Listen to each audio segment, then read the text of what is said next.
Catecismo da Igreja Católica. Os 10 Mandamentos. O quarto mandamento: honra teu pai e tua mãe, para que vivas longos anos na terra, e que o Senhor teu Deus te dará. Êxodo capítulo 20, versículo 12. E era obediente a eles. Evangelho de Lucas capítulo 2, versículo 51. O próprio Senhor Jesus recorda a força desse mandamento de Deus. O apóstolo ensina: filhos, obedecei a vossos pais no Senhor, pois isto é de justiça. Honra teu pai e tua mãe. Este é o primeiro mandamento que vem acompanhado de uma promessa, a fim de que sejas feliz e tenhas longa vida sobre a terra. Efésios capítulo 6, versículos de 1 a 3.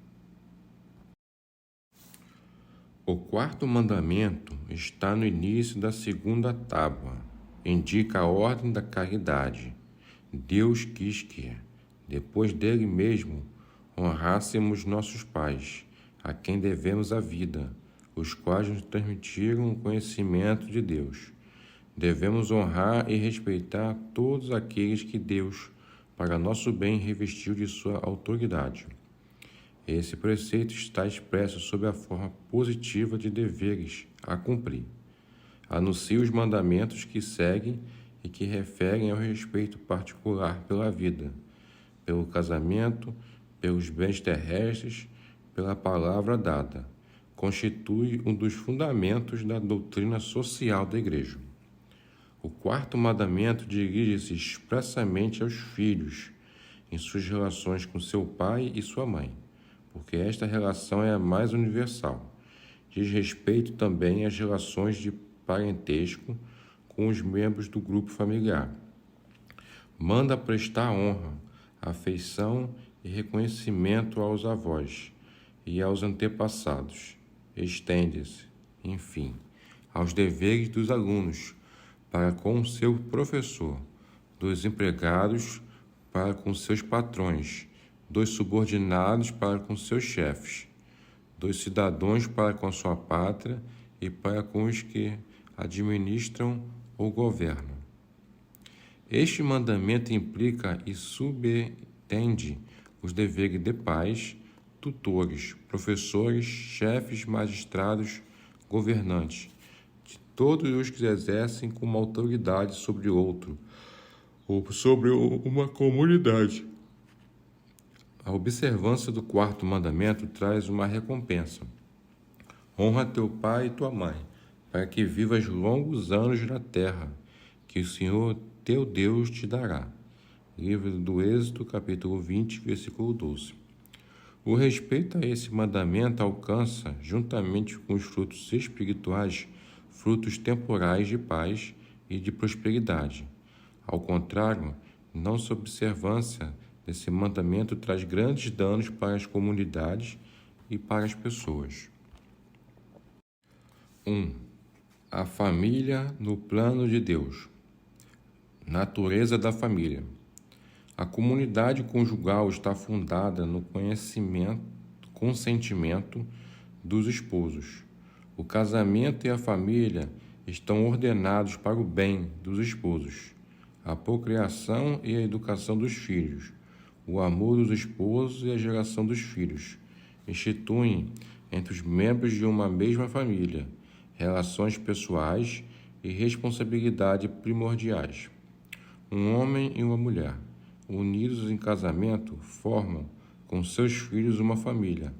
Esta disposição precede todo o reconhecimento por parte da autoridade pública. Impõe-se a ela, isto é, não depende da autoridade civil para se constituir, e deve ser considerada como uma referência normal, em função da qual devem ser avaliadas as diversas formas de parentesco. Ao criar o homem e a mulher, Deus instituiu a família humana e dotou-a de sua constituição fundamental.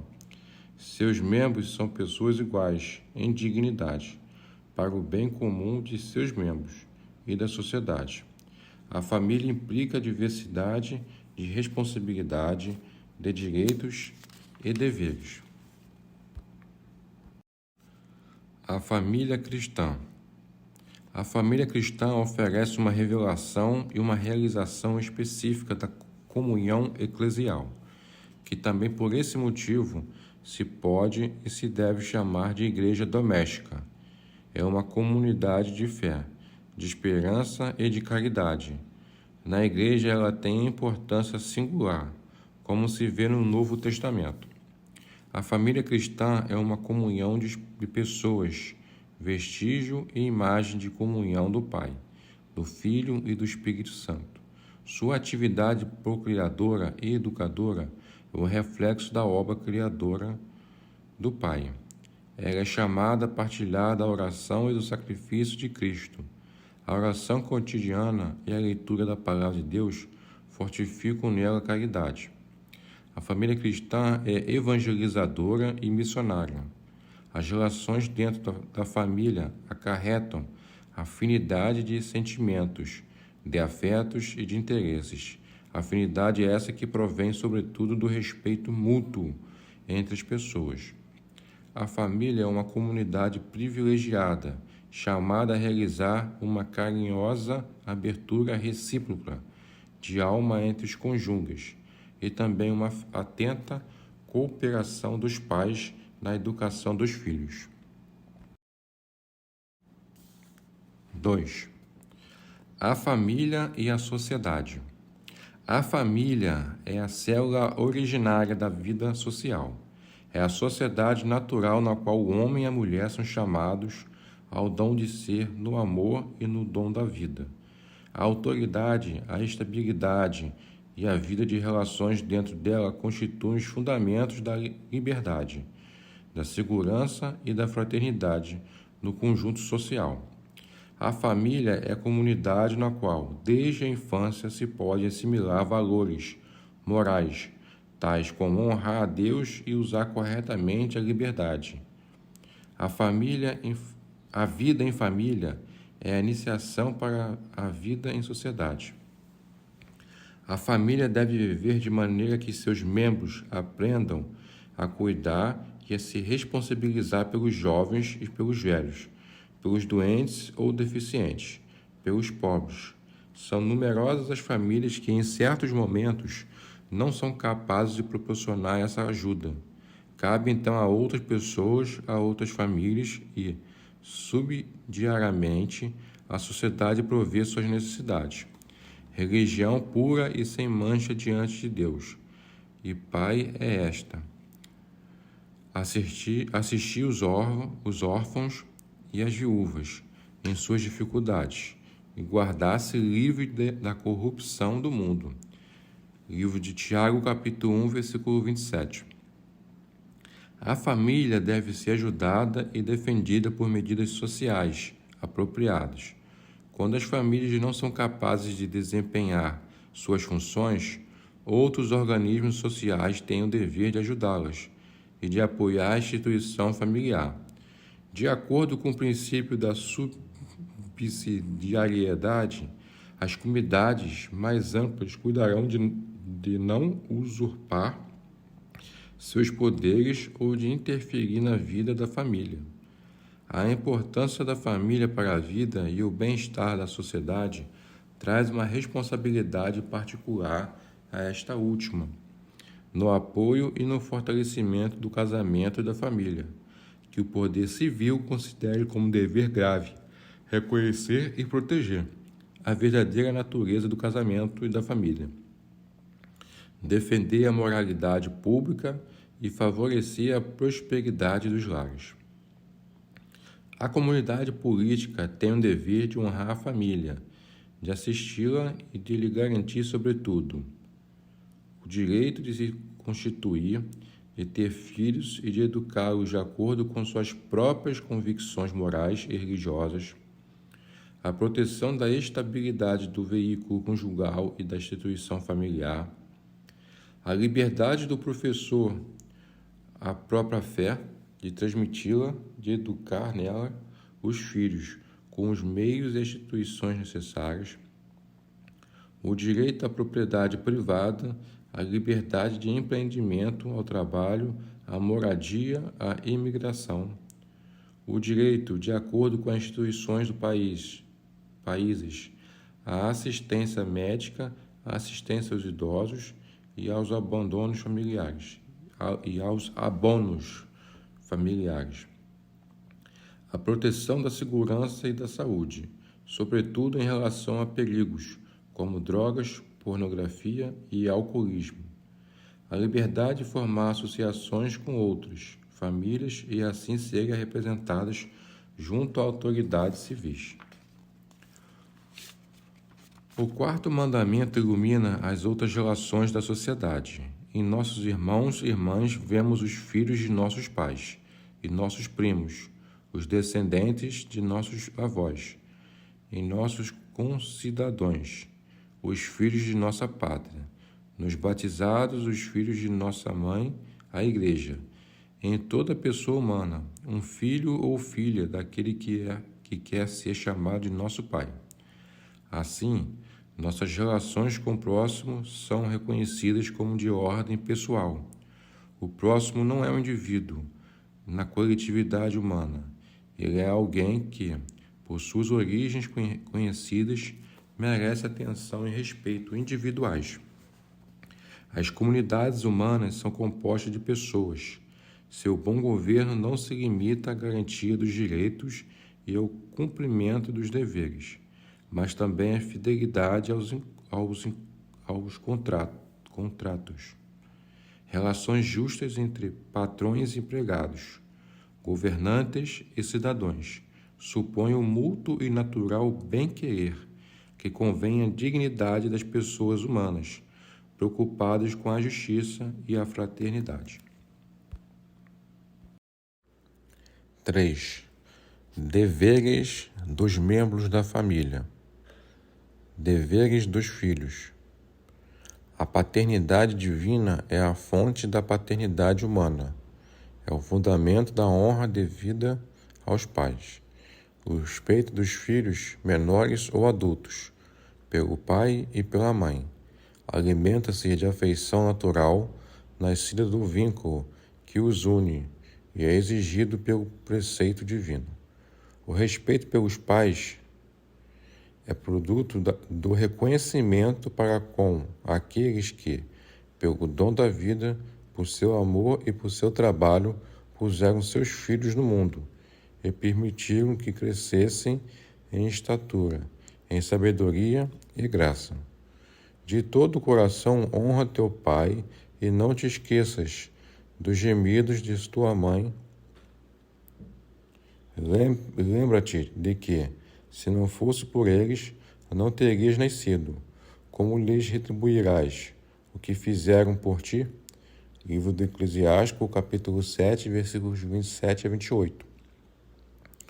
O respeito filial se revela pela docilidade e pela obediência verdadeiras. Meu filho, guarda os preceitos de teu pai e não rejeites as instruções de tua mãe. Quando caminhares, te guiarão. Quando dormires, te guardarão. E, quando acordares, falarão contigo. Livro do Provérbio, capítulo 6, versículo 20 ao 22. Filho sábio aceita a disciplina paterna. O insolente não ouve quando é advertido. Livro do Provérbio, capítulo 13, versículo 1. Enquanto o filho viver na casa de seus pais, deve obedecer toda a solicitação dos pais que vise ao seu bem ou ao da família. Filhos, obedecei em tudo que é aos vossos pais, pois isso agrada o Senhor. Os filhos têm ainda de obedecer às prescrições razoáveis de seus educadores e de todos aqueles aos quais os pais os confiaram. Mas, se o filho estiver convicto em consciência de que é moralmente mal obedecer a determinada ordem, que não a siga. Quando crescerem, os filhos continuarão a respeitar seus pais, preverão os desejos deles, solicitarão de bom grado seus conselhos e aceitarão suas justas demonstrações. A obediência aos pais cessa com a emancipação dos filhos, mas o respeito que sempre lhes é devido não cessará de modo algum, pois tal respeito tem sua raiz no temor de Deus, um dos dons do Espírito Santo. O quarto mandamento lembra aos filhos adultos suas responsabilidades para com os pais. Na medida em que puderem, devem dar-lhes ajuda material e moral, nos anos da velhice e durante o tempo de doença, de solidão ou de angústia. Jesus lembra este dever de reconhecimento. Deus honra o pai nos filhos e confirma sobre eles a autoridade da mãe. Quem honra teu pai intercederá pelos pecados, evitará cair neles e será ouvido na oração cotidiana. Quem respeita sua mãe é como alguém que ajuda tesouros. Quem honra seu pai terá alegria em teus próprios filhos. E no dia em que orar, será atendido. Quem honra teu pai terá vida longa, e quem obedece ao pai é o consolo da mãe. Livro do Eclesiástico, capítulo 3, versículos 2 a 6. Filho, ampara a velhice de teu pai, e não causes desgostos enquanto vive. Mesmo que esteja perdendo a lucidez, se tolerante com ele, e não o humilhes em nenhum dia de sua vida. Como é infame quem desampara seu pai e é amaldiçoado por Deus, quem exaspera sua mãe. Livro do Eclesiástico, capítulo 3, versículo 12 e 16. O respeito filial favorece a harmonia de toda a vida familiar e diz respeito também às relações entre irmãos e irmãs. O respeito aos pais ilumina todo o ambiente familiar. Os netos são a coroa dos anciões. Livro do Provérbios, capítulo 17, versículo 6. Com toda humildade e mansidão e paciência, suportai-vos uns aos outros no amor. Livro do Efésios, capítulo 4, versículo 2. Os cristãos devem uma gratidão especial àqueles de quem receberam o dom da fé, a graça do batismo e a vida da igreja, para tratar-se dos pais, de outros membros da família, dos avós, dos pastores, dos catequistas, de outros professores ou amigos. Recordo-me também da fé sincera que há em ti, fé que habilitou primeiro em tua avó Loide e em tua mãe Eunice, e que certamente habita também em ti. Segundo carta de Timóteo, versículos 1 ao 5. Deveres dos pais. A fecundidade do amor conjugal não se reduz só na procriação dos filhos, mas deve se estender à sua educação moral e à sua formação espiritual. O papel dos pais na educação é tão importante que é quase impossível substituí-los. O direito e o dever da educação são, para os pais, primordiais e inalienáveis. Os pais devem considerar seus filhos como filhos de Deus e respeitá-los como pessoas humanas, e educar os filhos no cumprimento da lei de Deus, mostrando-se eles mesmo obedientes à vontade do Pai dos céus. Os pais são os primeiros responsáveis pela educação de seus filhos. Dão testemunho desta responsabilidade, em primeiro lugar, pela criação de um lar no qual a ternura, o perdão, o respeito, a fidelidade e o serviço desinteressado são a regra. O lar é um lugar apropriado para a educação das virtudes. Esta educação requer a aprendizagem da abnegação, do reto juízo, do domínio de si, condições a toda uma verdadeira liberdade. Os pais ensinarão os filhos a subordinar as dimensões físicas e instintivas às dimensões interiores e espirituais. Dar bom exemplo aos filhos é uma grave responsabilidade para os pais, sabendo reconhecer diante deles seus próprios defeitos, e será mais fácil guiá-los e corrigi-los. Quem ama o filho não lhe poupa o chicote, para poder mais tarde alargar-se com ele. Livro do Eclesiástico, capítulo 30, versículos do 1 ao 2.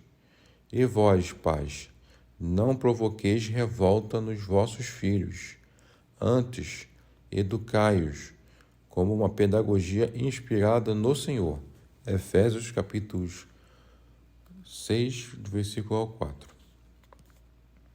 O lar constitui um ambiente natural para a iniciação do ser humano, na solidariedade e nas responsabilidades comunitárias. Os pais ensinarão os filhos a se precaverem dos comprometimentos e das desordens que ameaçam as sociedades humanas. Pela graça do sacramento do matrimônio, os pais receberam a responsabilidade e o privilégio de evangelizar os filhos. Por isso, desde tenra idade, nos mistérios da fé, na qual são para os filhos os primeiros arautos, farão com eles participem desde a primeira infância a vida da Igreja. A experiência da vida em família pode alimentar as disposições afetivas, que por toda a vida constituirão autênticos perâmbulos e apoios de uma fé viva.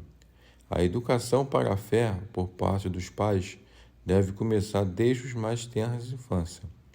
Ocorre já quando os membros da família se ajuntam a crescer na fé, pelo testemunho de uma vida cristã, de acordo com o Evangelho. A catequese familiar precede, acompanha e enriquece as outras formas de ensinamento da fé. Os pais têm a missão de ensinar os filhos a orar e a descobrir sua vocação de filhos de Deus. A paróquia é a comunidade eucarística e o centro da vida litúrgica das famílias cristãs. Ela é um lugar privilegiado para a catequese dos filhos e dos pais. Os filhos contribuem para o crescimento de seus pais em santidade. Todos e cada um, com generosidade e incansavelmente, se darão mutuamente o perdão que as ofensas, os litígios e as injustiças e a infidelidade exigem. Durante a infância, o respeito e a afeição dos pais se traduz inicialmente pelo cuidado, pela atenção que dedicam a educar seus filhos, em promover suas necessidades físicas e espirituais. Na fase de crescimento, o mesmo respeito e a mesma dedicação levam os pais a educar os filhos no reto uso da razão e da liberdade, como os primeiros responsáveis pela educação dos filhos. Os pais têm o direito de escolher para eles uma escola que responda às próprias convicções. Este direito é fundamental. Os pais têm, enquanto possível, o dever de escolher as escolas que melhor possam ajudá-lo em sua tarefa de educadores cristãos. Os poderes públicos têm o dever de garantir esse direito dos pais e de assegurar as condições reais de seu exercício. Quando se tornam adultos, os filhos têm o dever e o direito de escolher sua profissão e seu estado de vida. Assumirão essas novas responsabilidades da relação confiante com os pais, cujas opiniões e conselhos pedirão e receberão de boa vontade. Os pais cuidarão de não constranger seus filhos, nem na escolha de uma profissão, nem de um cônjuge. Este dever de cristão não os impede, muito ao contrário, de ajudá-los em conselhos prudentes, particularmente quando estes têm em vista construir uma família. Alguns não se casam para cuidar dos pais ou dos irmãos e irmãs, para se dedicar mais exclusivamente a uma profissão ou por outros motivos louváveis. Estes podem contribuir muito para o bem da família humana. Quarto, A família e o reino. Embora os vínculos familiares sejam importantes, não são absolutos. Da mesma forma que a criança cresce para a maturidade e a autonomia humanas e espirituais, assim também sua vocação singular, que vem de Deus, se consolida com mais clareza e força.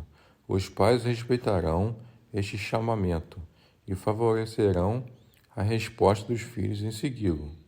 É preciso convencer-se de que a primeira vocação do cristão é a de seguir Jesus. Quem ama pai ou mãe mais do que a mim não é digno de mim. É quem ama filho ou filha mais do que mim não é digno de mim. Evangelho de Mateus, versículo 10, e versículo 37. Torna-se discípulo de Jesus e aceitar o convite de pertencer à família de Deus, de viver conforme sua maneira de viver. Aquele que faz a vontade do meu Pai, que estás no céu, esse é meu irmão, minha irmã e minha mãe. Evangelho de Mateus, capítulo 12, versículo 50. Os pais aceitarão e respeitarão com alegria e ação de graças o chamamento do Senhor a um de seus filhos para segui-lo, na virgindade pelo reino, na vida consagrada ou no ministério sacerdotal. 5. As autoridades na sociedade civil. O quarto mandamento ordena também que honremos todos aqueles que, para nosso bem, receberam de Deus autoridade na sociedade. Este mandamento ilumina os deveres daqueles que exercem autoridade, bem como os daqueles que por ela são beneficiados. Deveres das autoridades civis. Aqueles que são investidos de autoridade devem exercê-la como um serviço. Quem quiser ser maior entre vós, seja aquele que vos serve. Evangelho de Mateus, capítulo 20 ao 26. O exercício de uma autoridade é moralmente limitado por sua origem divina, por sua natureza racional, por seu objeto específico. Ninguém pode mandar ou instituir o que é contrário à dignidade das pessoas e à lei natural. O exercício da autoridade visa tornar manifesta uma justa hierarquia de valores, a fim de facilitar o exercício da liberdade e da responsabilidade de todos. Que os superiores exerçam a justiça distributiva com sabedoria, levando em conta as necessidades e a contribuição de cada um e tendo em vista a concórdia e a paz. Zelem para que as regras e disposições que tomarem não os induzam à tentação, opondo o interesse pessoal ao da comunidade. Os poderes políticos devem respeitar os direitos fundamentais da pessoa humana. Exercerão humanamente a justiça no respeito pelo direito de cada um, principalmente das famílias e dos deserdados. Os direitos políticos ligados à cidadania podem e devem ser concedidos segundo as exigências do bem comum. Não podem ser suspensos pelos poderes públicos sem motivo legítimo e proporcionado. O exercício dos direitos políticos é destinado ao bem comum da nação e da comunidade humana. Deveres dos cidadãos. Aqueles que estão sujeitos à autoridade considerarão seus superiores como representantes de Deus, que os instituiu ministros de seus dons. Subordinai-vos a toda autoridade humana por amor ao Senhor. Conduzi-vos como pessoas livres, mas sem usar a liberdade como pretexto para o mal. Pelo contrário, sede servos de Deus. Primeira carta de Pedro, capítulo 2, versículo 13 e versículo 16. A leal colaboração dos cidadãos inclui o direito e, às vezes, o dever de apresentar suas justas reclamações contra o que lhes parece prejudicial à dignidade das pessoas e ao bem da comunidade. É dever dos cidadãos colaborar com os poderes civis para o bem da sociedade, em espírito de verdade, de justiça e de solidariedade e de liberdade. O amor e o serviço à pátria derivam do dever de gratidão e da ordem de caridade. A submissão às autoridades legítimas e o serviço do bem comum exigem que os cidadãos cumpram seu papel na vida da comunidade política. A submissão à autoridade e a corresponsabilidade pelo bem comum exige moralmente o pagamento de impostos, o exercício do direito de voto, a defesa do país. Dai a cada um o que lhe é devido, seja imposto, seja taxa, ou também o temor e o respeito. Livro de Romanos, capítulo 13, versículo 7. Os cristãos residem em sua própria pátria, mas como peregrinos cumprem todos os seus deveres e cidadãos e suportam todas as suas obrigações, mas de tudo desprendidos como estrangeiros. Obedecem às leis estabelecidas, mas com sua vida superam as leis. Tão nobre é o posto que lhes foi por Deus outorgado, que não lhes é permitido desertar. O apóstolo nos exorta a fazer orações e ações de graças pelos reis e por todos que exercem autoridade, para que possamos levar uma vida calma e tranquila, com toda piedade e dignidade. Primeira carta de Timóteo, capítulo 12, versículo 2. As nações mais favorecidas devem acolher, na medida do possível, o estrangeiro em busca da segurança e dos recursos vitais que não pode encontrar em seu país de origem. Os poderes públicos zelarão pelo respeito do direito natural que põe o hóspede sob a proteção daqueles que o recebem. Em vista do bem comum e de que estão encarregadas, as autoridades políticas podem subordinar o exercício do direito de imigração às diversas condições jurídicas, principalmente com respeito aos deveres dos migrantes para com os pais de adoção. O migrante é obrigado a respeitar com gratidão o patrimônio material e espiritual do país, que o acolhe a obedecer às suas leis e a dar sua contribuição financeira.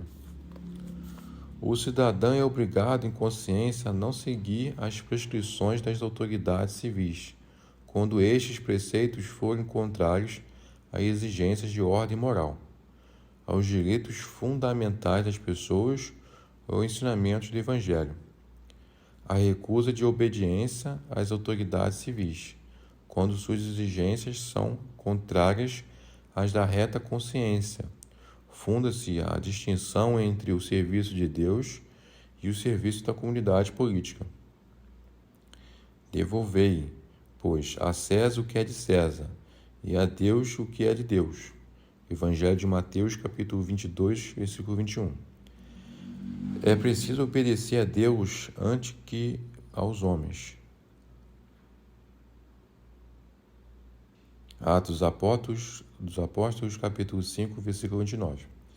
Se a autoridade pública, exorbitando de sua competência, oprimir os cidadãos, estes não recusem o que é objetivamente exigido pelo bem comum.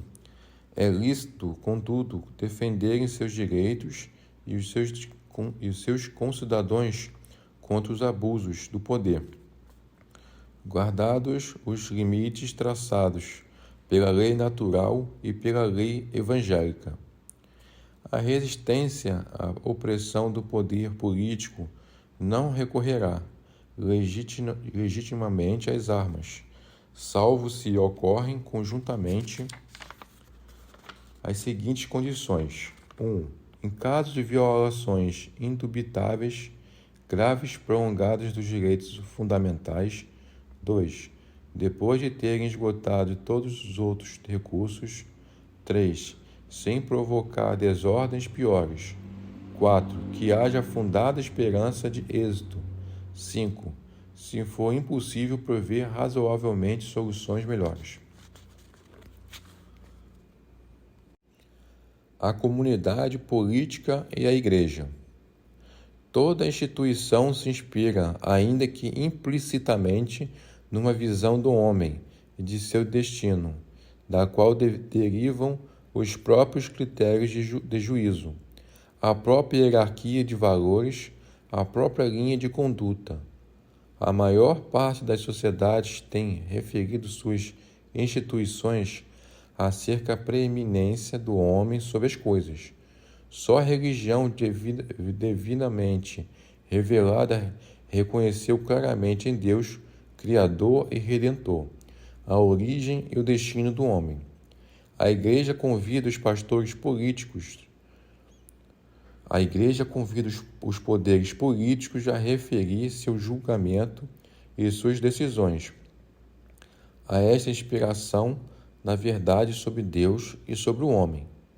As sociedades que ignoram esta inspiração ou a recusam em nome de sua independência em relação a Deus são levadas a procurar em si mesmas ou a tomar uma ideologia, seus referenciais e seus objetivos, não admitindo que se defenda um critério objetivo do bem e do mal.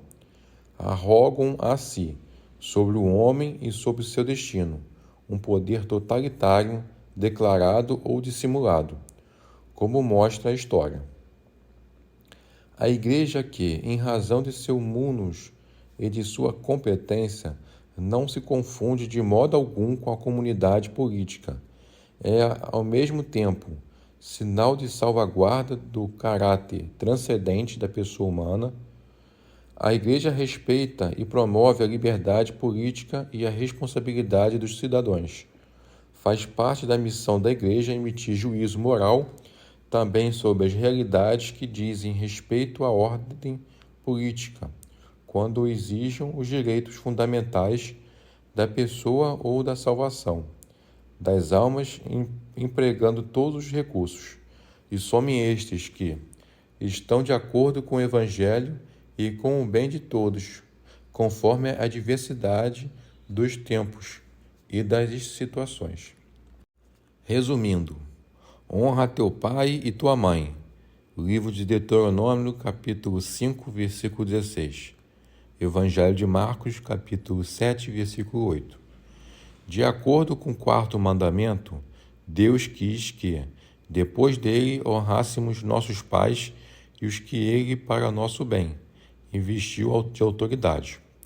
A comunidade conjugal está fundada na aliança e no consentimento dos esposos. O casamento e a família estão ordenados para o bem dos cônjuges, a procriação e a educação dos filhos. A salvação da pessoa e da sociedade humana está estreitamente ligada ao bem-estar da comunidade conjugal e familiar. Os filhos devem aos seus pais respeito, gratidão, justa obediência e ajuda. O respeito filial favorece a harmonia de toda a vida familiar. Os pais são os primeiros responsáveis pela educação de seus filhos na fé, na oração e em todas as virtudes. Têm o dever de promover, na medida do possível, as necessidades físicas e espirituais de seus filhos. Os pais devem respeitar e favorecer a vocação de seus filhos. Lembrem e ensine que a primeira vocação do cristão consiste em seguir a Jesus.